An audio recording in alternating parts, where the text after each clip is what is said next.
Oliver Wendell Holmes has said, "The human mind, once stretched by a new idea, never goes back to its original dimensions."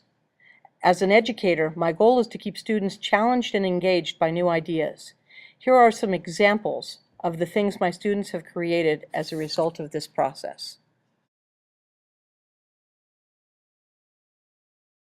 The physics projects allowed us the freedom to get our point across in a way that made sense to us. Newton's laws made us so much more sense when I could draw a picture of how they worked in real-life situations. We could be creative and have fun with our ideas. The physics funnies made everyone laugh. Who knew that physics could be so funny? The activity with the spectral glasses helped us see color in a whole new way.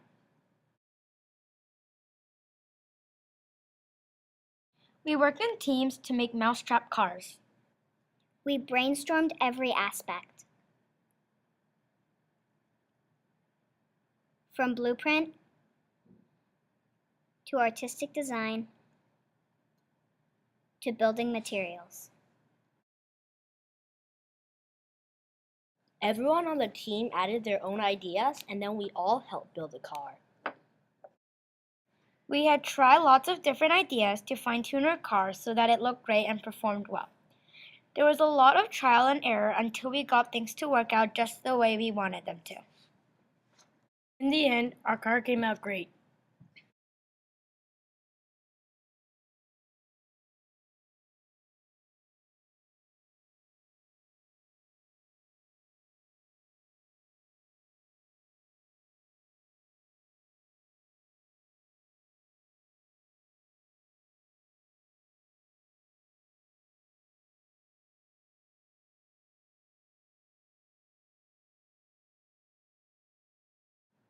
The idea of traveling to the sun is absurd, but if you could, what a trip it would be!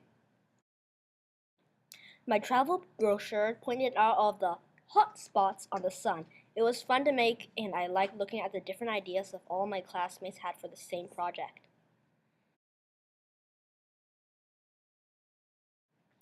Madison Avenue, check out our ads for astronauts. They turned out pretty cool.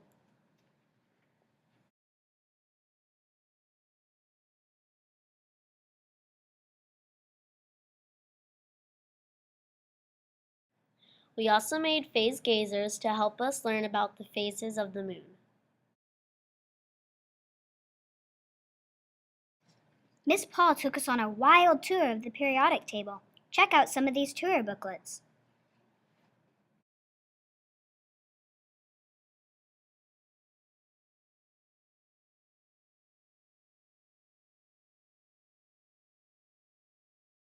Then everyone made periodic table trading cards. We had to show a picture of something that our element was used for when we wrote the atomic symbol.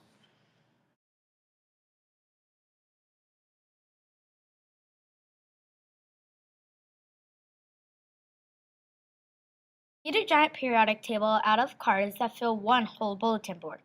People that visit our classroom usually spend a lot of time looking at the table and checking out our element cards.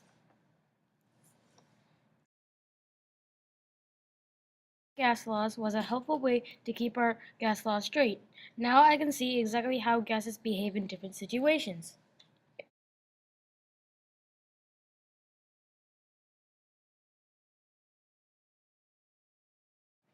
Who says board games are a lost art? The slime lab was a colorful way to look at polymers.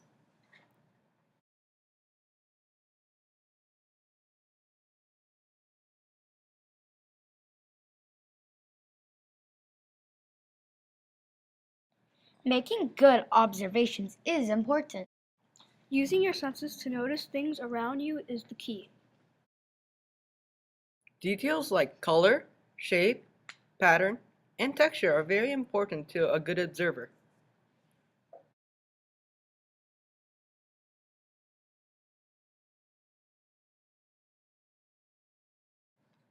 Making our own superheroes for radiation, conduction, and convection was really fun.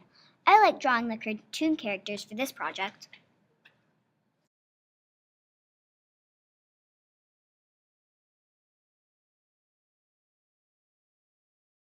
Mission Rockhound was cool because I got to be a secret agent and search for the agents of weathering, erosion, and deposition.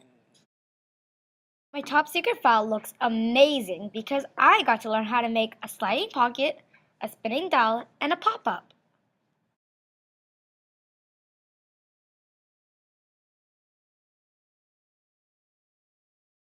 I enjoyed making a kids menu and placemat that was all about plate tectonics. It would be really useful for any restaurant to use. Shake and quake, well, it isn't my fault. We got to make dynamic earth cubes that showed different types of earthquake faults and volcanic cones. Volcanic Mechanic Project was a neat way to show how a volcano works. The Insect Museum put together all of our creative skills into one project.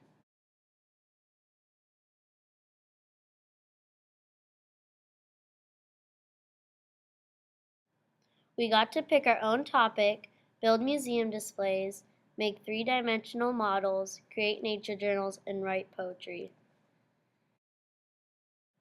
Everyone's project was different. Then we set them all up in one big room, just like a real museum. There was a whole wall of poetry we had written on display for everyone to see.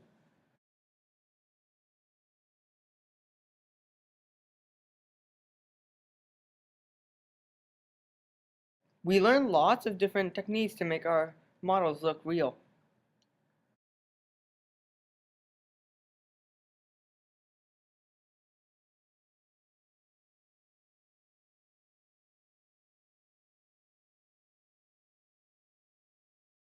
Sketching in the nature journal was fun.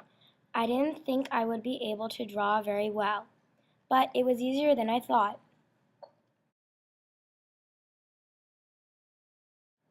We had over 600 guests who came on our museum night just to see our projects. I will never forget how much fun I had in science this year.